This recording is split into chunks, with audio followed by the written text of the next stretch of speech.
first got to know Mel, I run a space in Hartford, Connecticut, and we worked on a project in which Mel we wanted to connect in with community. I just started working at Real Artways, and it was an organization that hadn't really developed strong ties with the diverse but segregated communities that exist in Hartford. And we had an opportunity to do a project with Mel, and we kind of talked about what the potential there might be to do projects somewhere. And Mel, on his own, discovered the history of the oldest African-American church in Connecticut, which was in Hartford, Connecticut. A church that was a very important church in the history of the United States. That existed on one space for 130 years, one piece of land. And on that piece of land, there's no plaque, there's no recognition that this church ever existed. And yet, it's a church that was, Frederick Douglass spoke there. Members of this church fought in the all-black regiments in the Civil War. Reverend Penniman, who was the minister at the time of the Amistad Affair, projected that church into an important role.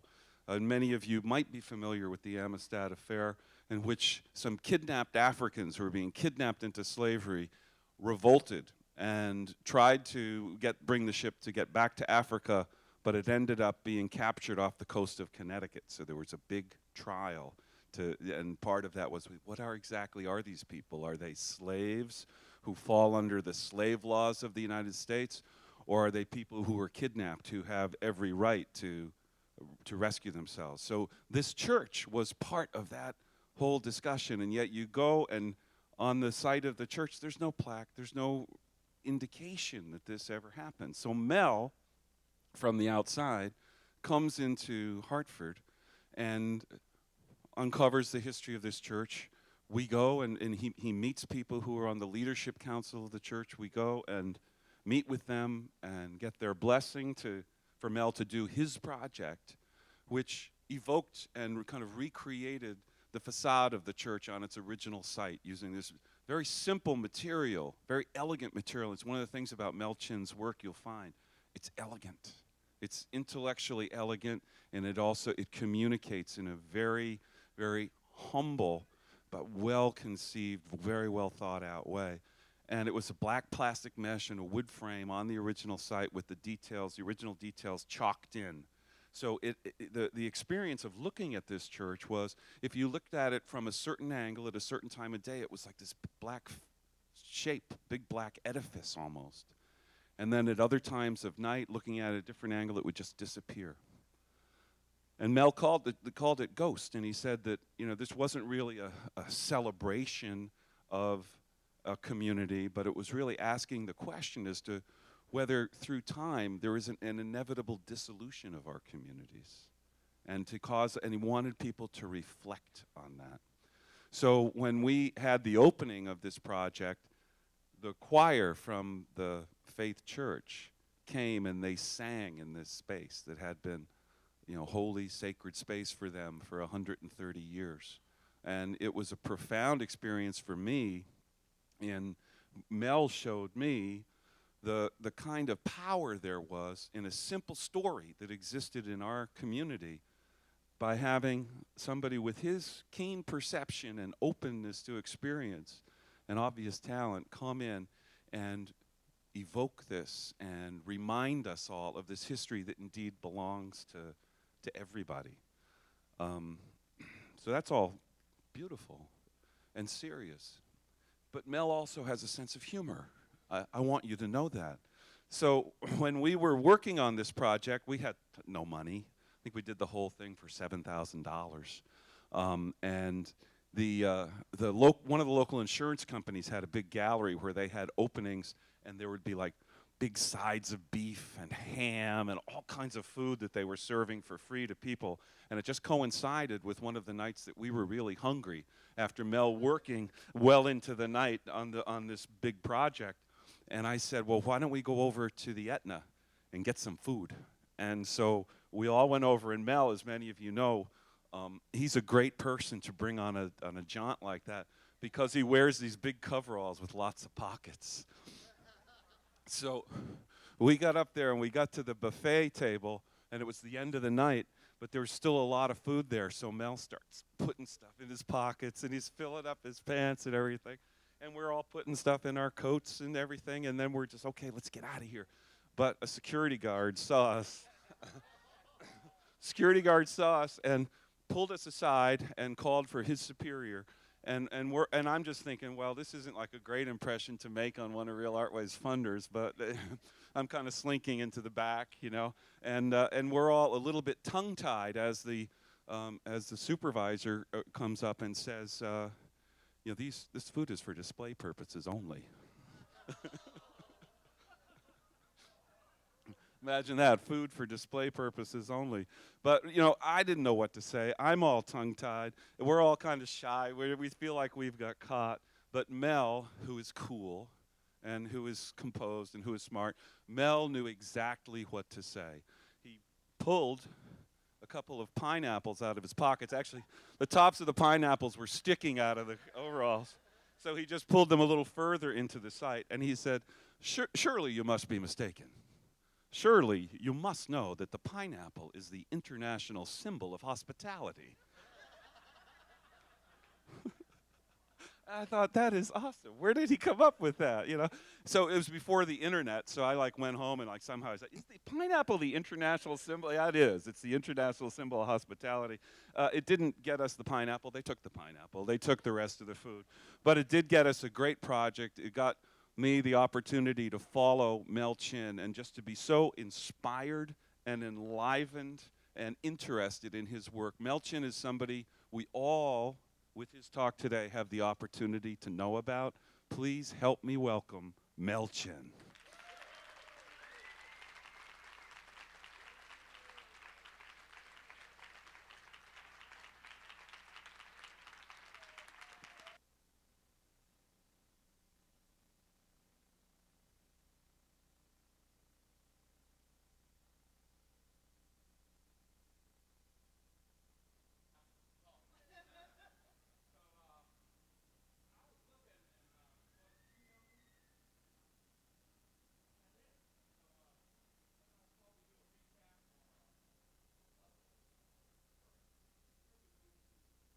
Really? Okay. Oh, now it's terribly sorry. That's why I say now a lot when I meet people.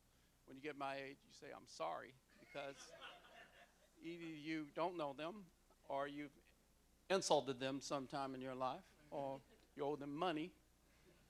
And you know, it's just one more thing. Okay, so let's start with an update. So New Orleans, right? The rematch retrospective is traveling. So this update, if you're going to be in Houston, it's in St. Louis right now. I always try to be in the best places at the right time. And opened shortly after Ferguson. And so it's there now, and now it's going to be in Houston in January. We'll pack it up, and then we're going to do the first pop-up retrospective in New York. Okay? We'll reboot it. Okay, that's one thing. Well, they gave me a clicker. That's right, we can. So let's see what's going to happen then. In 1 week, the Cabinet of Craving will be in Miami. I'll have no money, no family. I'll be 63 in the middle of Miami, and I'll be, you know, trying to work to get that rich, you know. I'll be working on my, you know, okay. I see you, kid. Okay, I got you. So that will be there. So if you're in Miami in a week, I'll be there. All right, all right, all right. That's what I'm saying. Okay. Let's see what else. Oh, the film 9/11. You know, have y'all seen it? Probably not. Well, it's free on the internet now. See, I put it up. So this is a trailer. We got sound?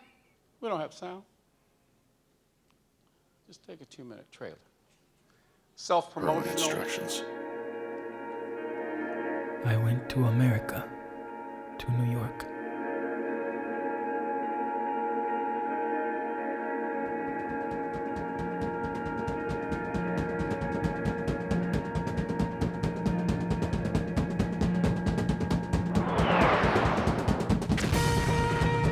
Go there.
So that was done.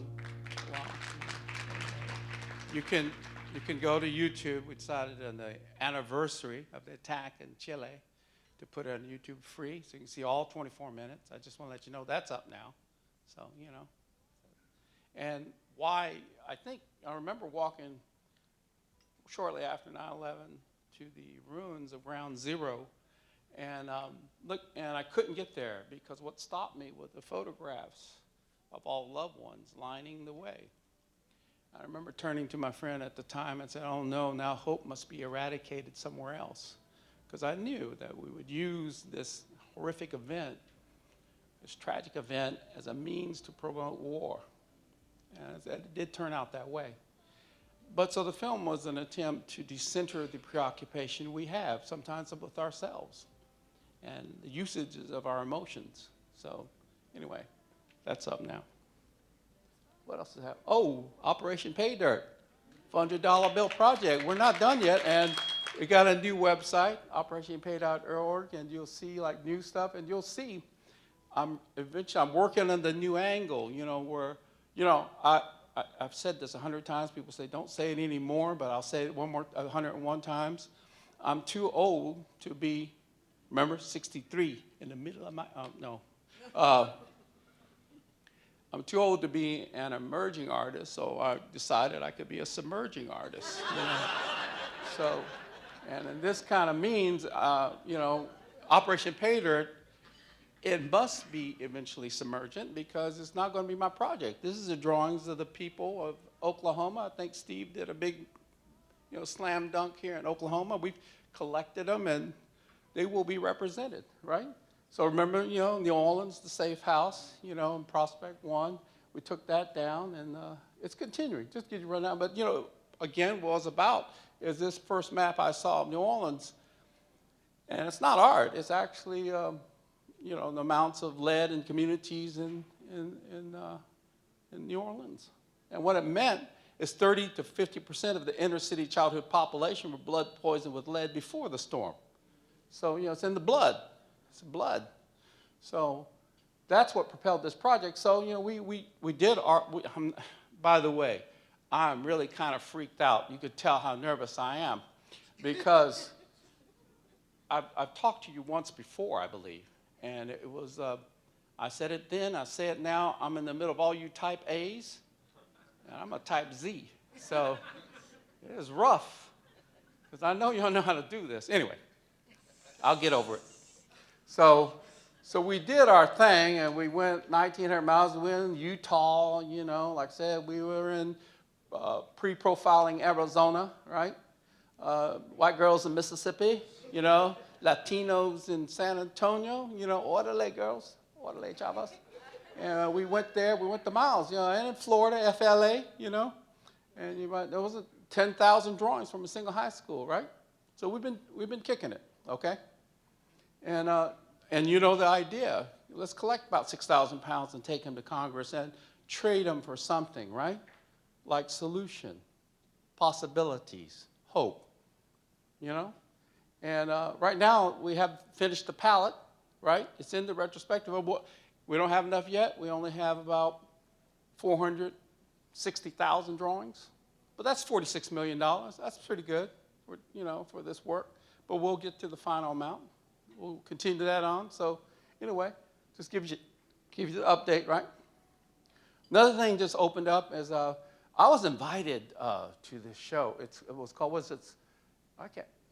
Connecting the World, the Panama Canal at 100.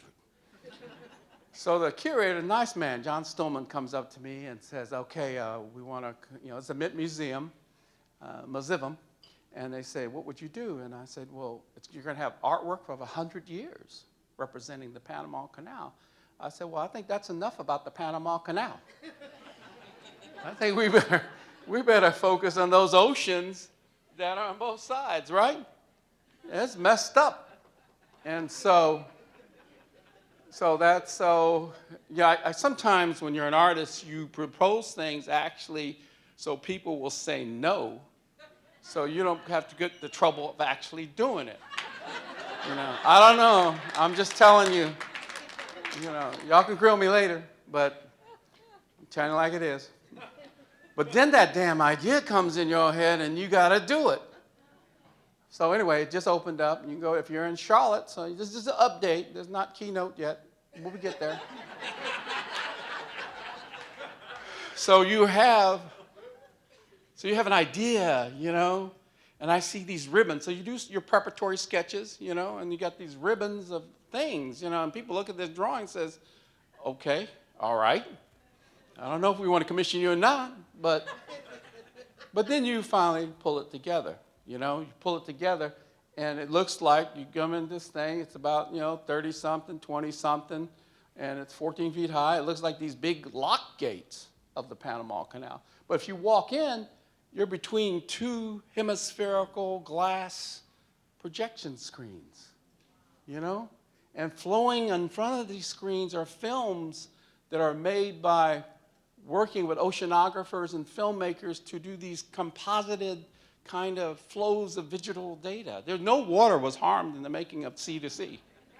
You know, it's all like informational mapping turned into liquid flows, okay? And things flowing by, you know?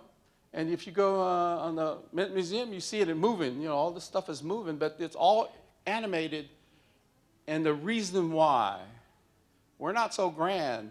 You know, no one's that grand that can make portraits of these oceans that are so devastatingly close to a major transformation that is not so positive. But to take that information and respect the data of 30 years' work of one scientist who's working on fluctuations of temperature and salinity and turn that into film and layer that so that sometimes we have this definition of art that, I see it, I know it, this immediate gratification kind of judgment call. But I feel sometimes in the making of things that it's the precursor to that. That the making of things is essential also to stimulate desire to understand, to compel a reality that is not there yet. It's very much like going into New Orleans after Katrina and saying, I don't know what to do, but I know that the magnitude of what must be accomplished must equate with the destruction of what has happened. And then later on to find out the destructions in Oklahoma City as well, Tulsa, everywhere where there's lead in human bodies. And so how do you deal with that, you see? So sometimes the work is the beginning. I'm still trying to make it. Okay, and also right now, still up at the incredible exhibition, I'm glad to be part of it. Homie Soul 9 is in it. That's a complete gunshot trauma kit within a 9mm gun. So you got, the most important is the 14-gauge angiocatheter for pneumothoracic shock. You stab it right here, when you've been shot. So the more you deconstruct the gun, the more you have the possibility of saving your life or someone else, right? And Homie Soul 9 is an experiment in truth. It's about a whole exhibition on the life and efforts of Gandhi. That's at the Manil Collection if you're in Houston. This is not the keynote, this is the update, okay? Update, you'll be up, okay? So, let's see now. Now, I did not bring a rifle this time, okay? But there's that dia back in '93 when I gave a talk called I See the Insurgent Mechanics of Infection. And what it was about is sometimes the actions we create in society, you have to almost be like a spy. If you really want it to transform, it's not about, hey, I'm Mel and I made this project. Sometimes you got to go on a download. And that's another indication of this submergent coexistence with your other world that's above and up above and visual and look at me. There's a look at me and then there's you can't see me kind of situation. Because I'm starting to think about other kinds of aesthetics. The aesthetics of our existence may be dependent on the actions we all do today, collectively. Not about me. Sorry. Okay? Okay, now we're getting into it. So, like I said, I was nervous. Well, let me tell you. I think what we're going to talk about, because y'all have heard of performance anxiety? Yes. Well, my talk's going to be anxiety creates performance, okay? All right? I'll just tell some anecdotes, if you don't mind. So, I was invited to give a talk at the New School of Social Research in New York City. And y'all know that's a bunch of commies in there, okay? And it was a school of psychology and philosophy. That's a double super freak beyond anything Mr. James could predict.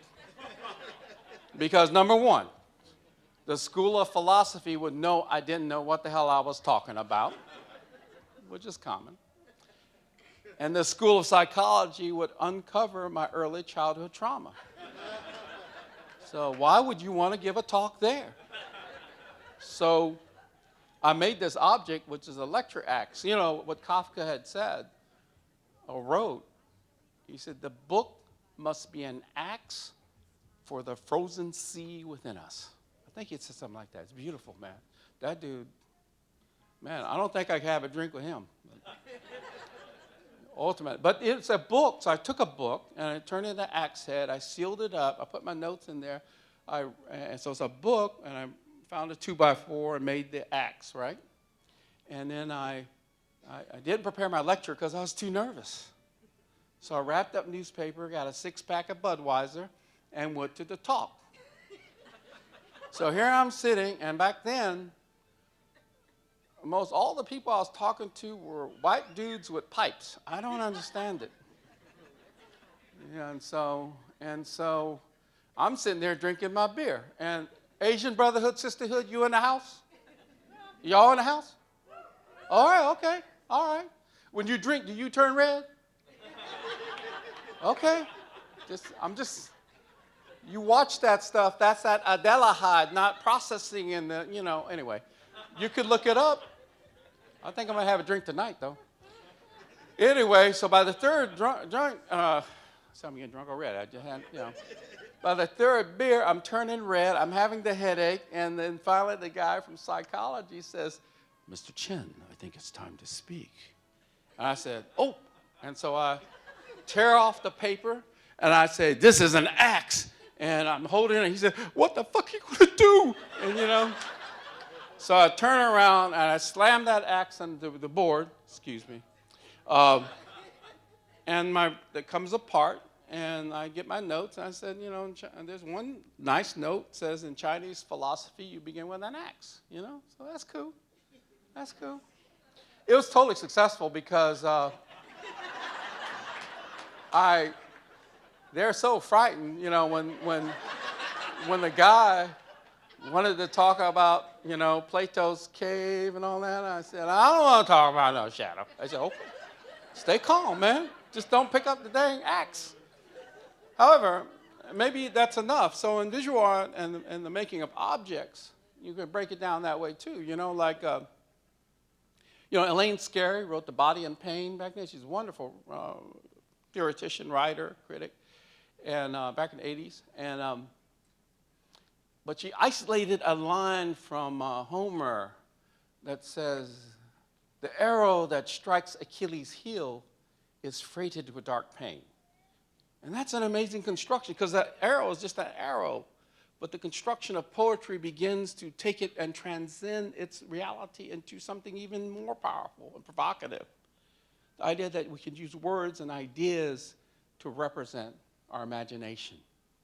She talks about the unmaking of the world through pain and imagination. And pain is not the emotional pain, but the pain she's talking about is the destruction of human life and torture, and how it removes the capacity for language to form, for objects to form, and how imagination is fundamental for its remaking.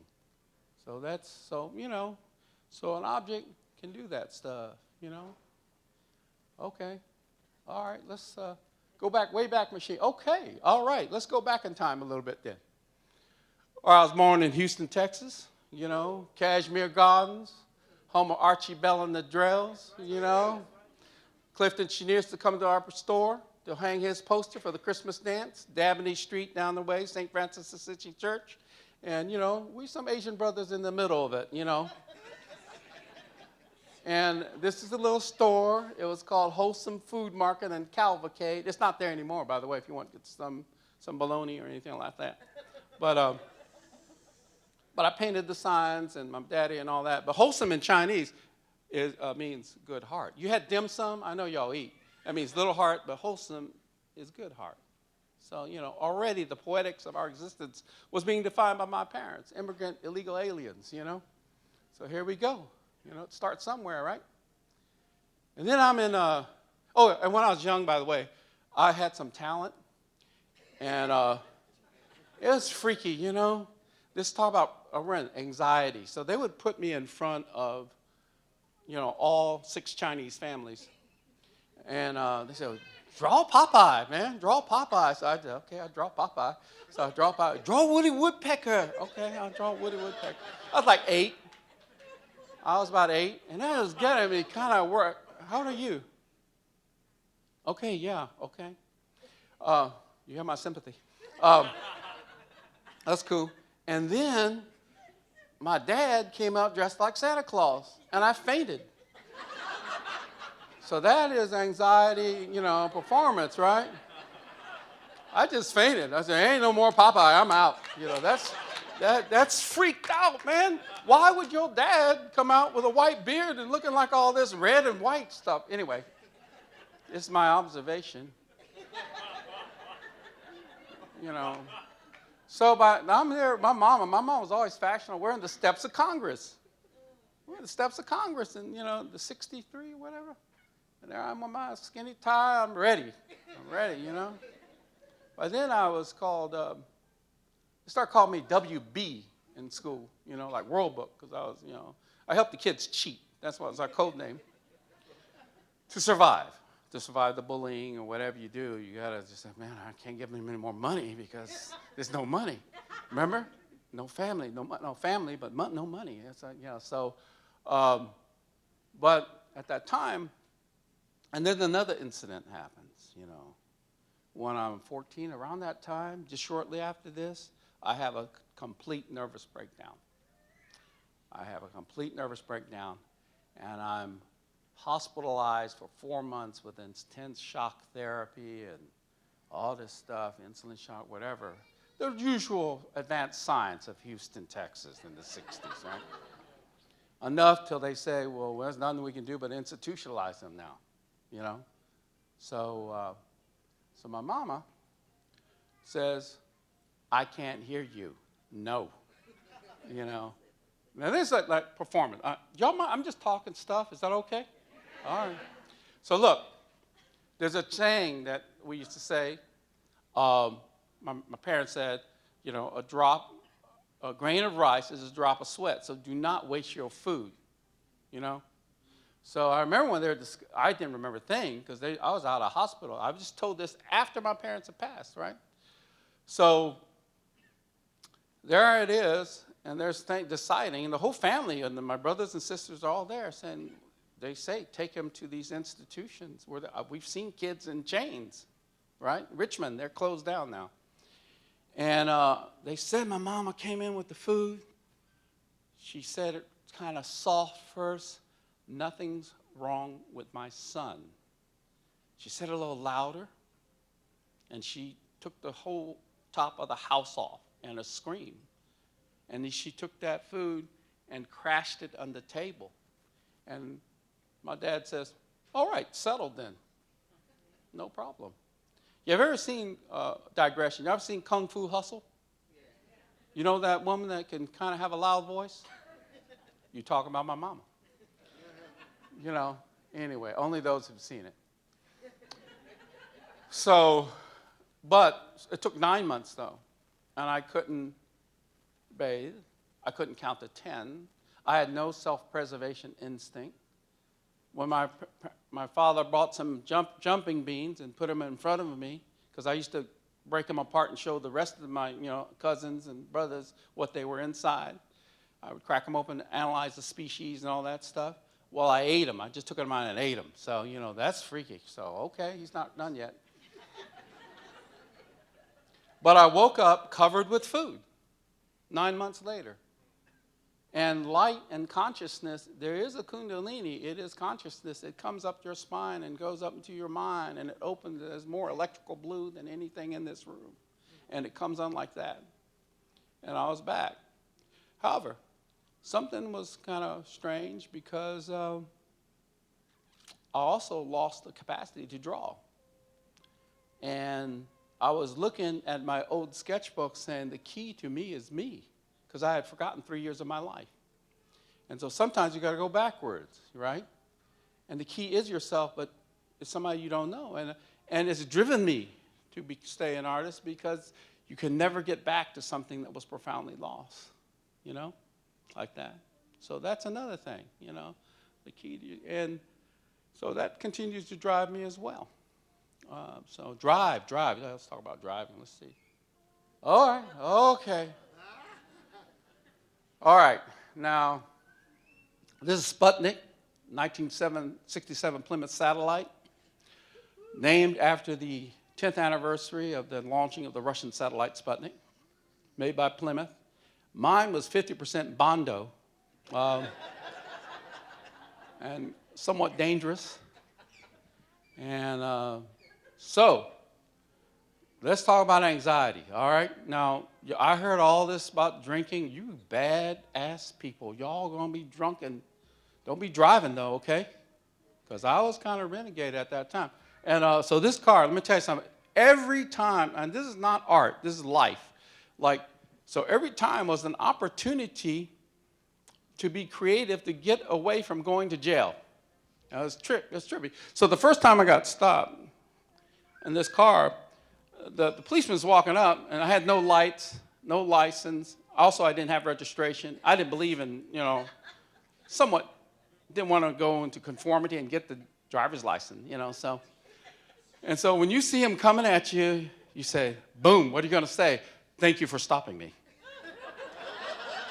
I said, I told Bert that if we're going to shoot this film, we got to get this car all registered and everything. But Bert said, and so they're saying this, so you see, you work it. You work that, yeah. And so they say, so once you get them, and they said, Bert, they said, yeah, Bert Reynolds? So let them say it. I said, yeah, you want to know Bert? So they said, got him. Okay, would you like to meet him?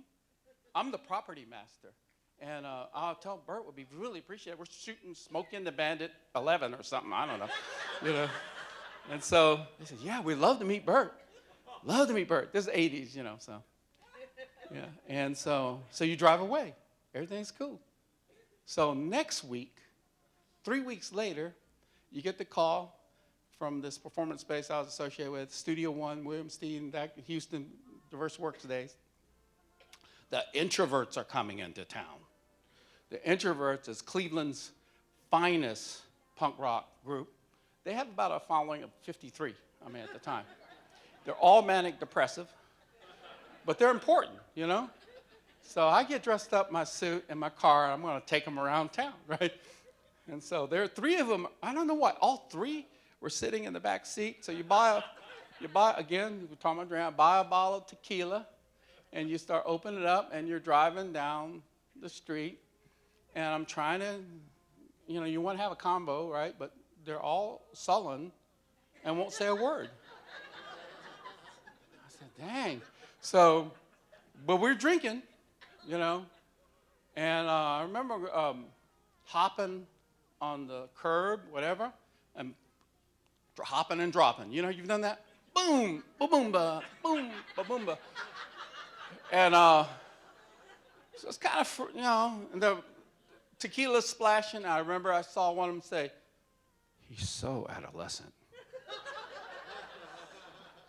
I said, then I see the cops. Then I step on the gas, and I try to get away from them, okay? So I don't know if you've ever been to H-Town, but, there's a thing in Montrose. This is Long Island Street, Westheimer. So I hit Montrose, and I step on the gas. And and then all of a sudden, I'm moving so fast, all I can count are the red lights.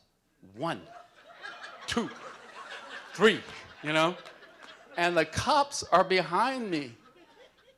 And I don't know, you're like, excuse me, I don't want to be bothered. When you can't reason too well because you're high, you're all toxified, you know. So I'm just trying to get to 4, you know. And so the cops are screaming behind me, and I look in the rearview mirror. I'm going 80 or 90, and I look in the rearview mirror, and I see the introverts holding the bottle of tequila. They're all crying, saying, "Stop, please, stop." So that was emotion, you know, and communication. So I stopped, you know. I finally got something out of them, right? So then you become aware, and you see the cops with their guns coming out, and you say, "Oh, okay." So forget the introvert. So I jump out of the car, and I land on my knees, and I go Buddhist. I start going, "Take me in, take me in, take me in." And the cops are coming up on me and say, they're shouting at me and saying, shut up, we know you're not driving that car for Burt Reynolds." Man, my luck, you know, my luck, you know. That's the way it goes down sometimes.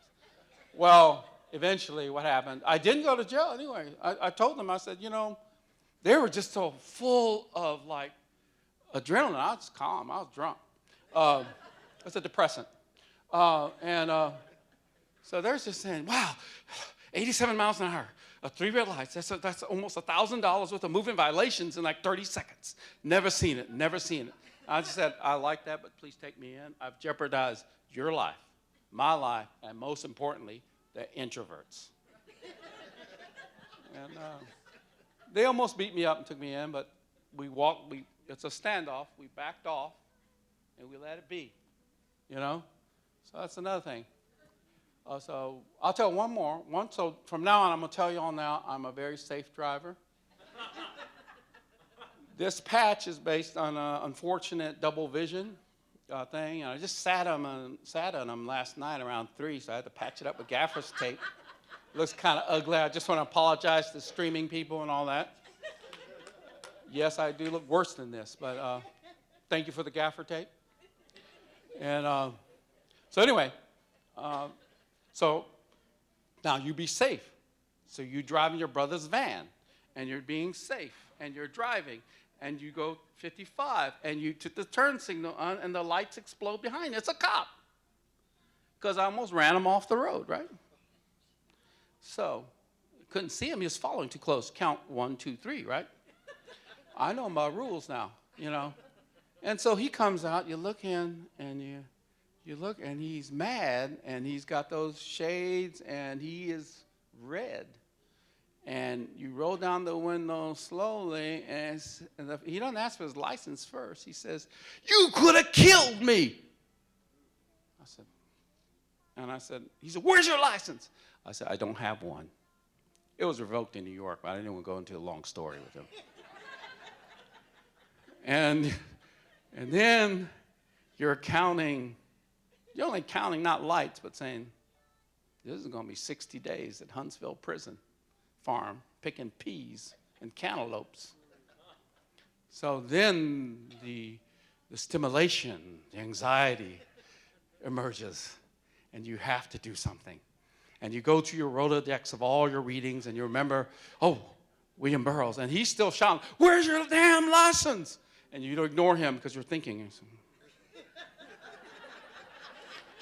And you're saying, Willie talked about Bill talks about the Chinese hatchet man and the mafia don controlling human emotions with a projection of their enemies, by projecting, "I love you and I hate you" at a rapid oscillation.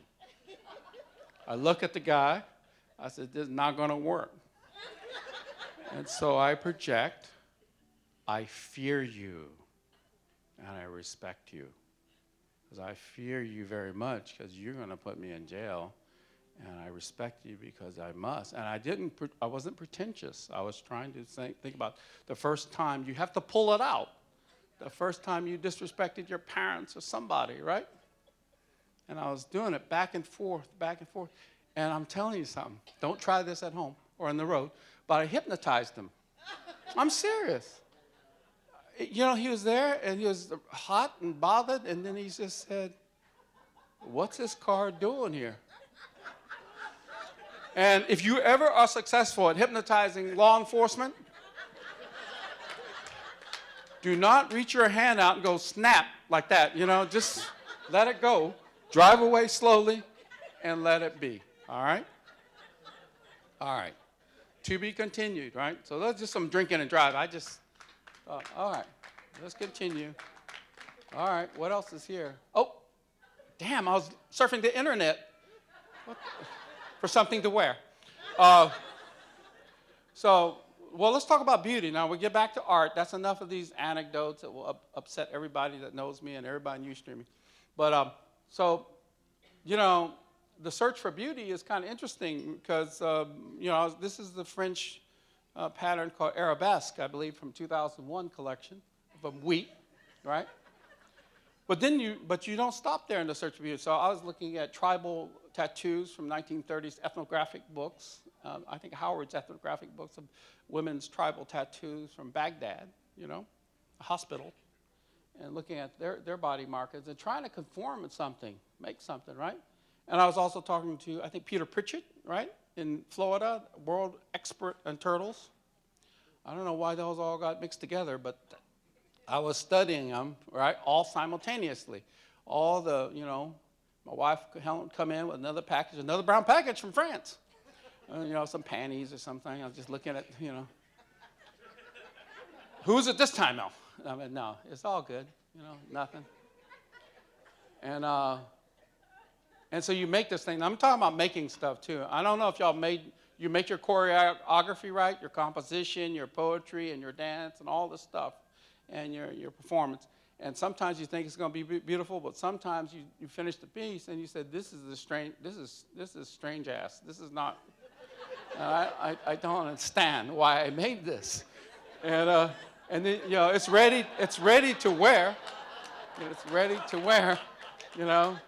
And then you realize that, you know, that's not, I don't know. I still don't know to this day. But it's based on this. Because, you know, maybe the preoccupation was incorrect. Why am I thinking about beauty of Mideastern, French, or Salome, or whatever, when this creature, which I was studying at the same time, has been in existence since the Cretaceous, right, 70 million years, and is being eradicated by wars in the Euphrates River and things that are happening there.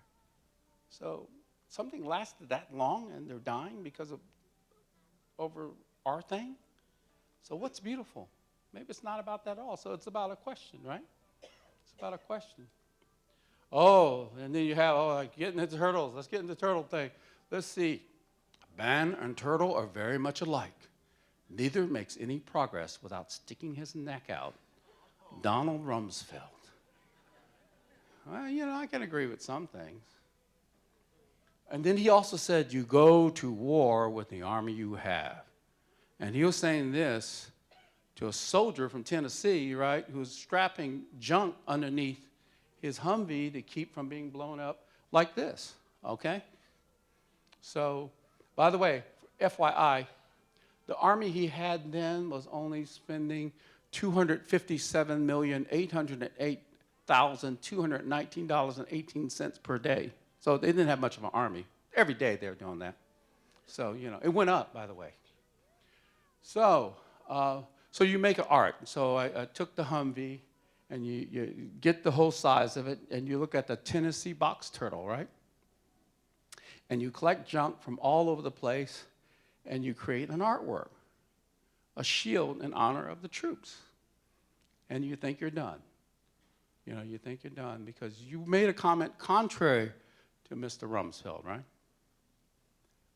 And you can hang it in the ceiling. It's optional. It's only a couple thousand pounds. But then, back in 2011, I read this article about Sergeant Mina. And Sergeant Mina has come back from the war, and he's 30-something, and somebody else in that article was 25. and they have died because they were taking so many pharmaceuticals to deal with post-traumatic stress syndrome that they just die in their sleep.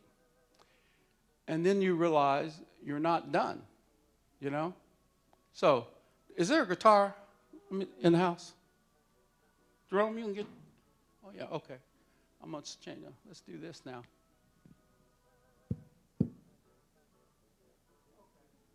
So, I just got this last night.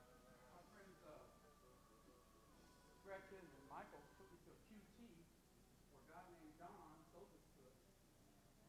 And then I had to get it repaired with Timmy this morning at Tulsa Guitar Company, whatever, to get ready for this.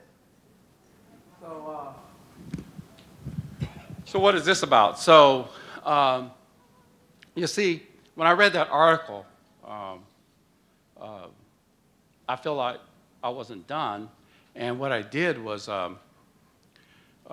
called my friend who I traded, not this one, but a guitar. It's 34 years since I played a guitar. And I said, you know, remember that guitar I traded you when we were living in Nashville for that microscope that your brother stole from the high school for me to do that miniature portrait of myself in blood, you know? He said, no. I said, what if I traded that microscope back so I can get that guitar back so I can write a song? He said, no. But eventually, through high-stakes negotiation, I think I might have taken it out of his car trunk when he was saying no. I got it back, and I started to write music again, okay? So, you know, it's been 30-something years. So this one, when I was flying in, I looked at Craigslist, and I found this, and like I said, we stopped at a QT last night and traded it cash right there by the gas station for this thing, all right? And why I wanted this is because of that story about Sergeant Mina. I felt like, you know, you think you're done because you're an artist and it's over. You've done your comments and it's okay. It's all good, you know. You're in the museum show. But sometimes you're not done. You're not done because, you know, everything, the world kind of teaches you that every day is an occasion for some kind of empathetic kind of reality. And, you know, it's not enough. Okay. This was my belt last night. But it doubles as a guitar strap if you stay at the Hyatt and borrow stuff. Like cutting up bed sheets and whatever. Thank you. Thank you. Thank you, Mimi. How's that sound? Y'all can hear this? Not really. Okay. So I know, and now I'm nervous.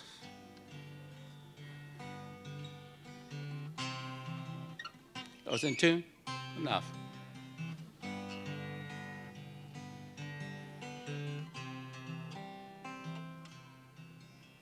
This pill makes me calm on the calmest of nights. This one takes the edge off each imagined slide. This one gives me slumber when the demons of the night claw my pieces back into a firefight.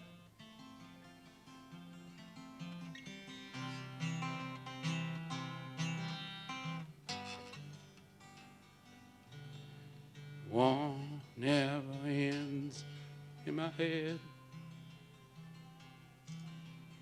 War never ends in my head. You sent me, sir. I wish you'd gone instead. When you come from where I'm from, where you take to service, it's what your family's done. Brothers, now sisters, blown apart in hostile ground. We've lost forever the sweet love of sound.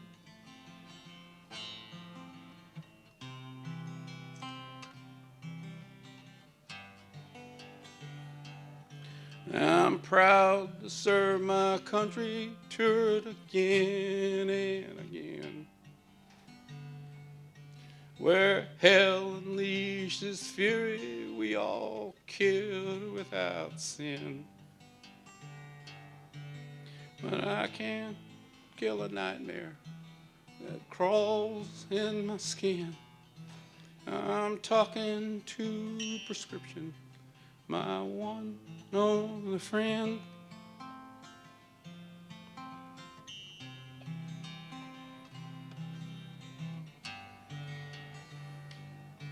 Now go to war with the army you have. Come back with an army and a shell in a bag. I fought in the desert. Now I fight in my room. Wife's got no measure of the weight of my doom.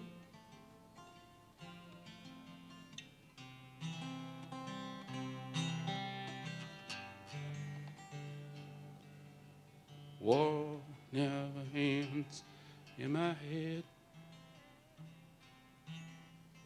War never ends in my head. You sent me, sir. I wish you'd gone instead.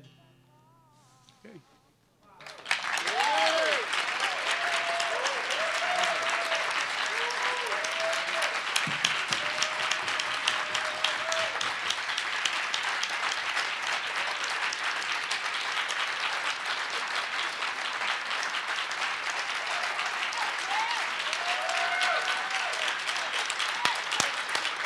Mel Chin.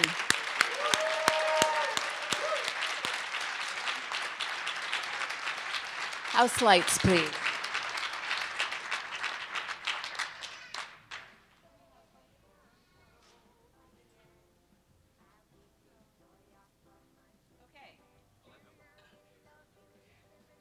Hello, wasn't that great?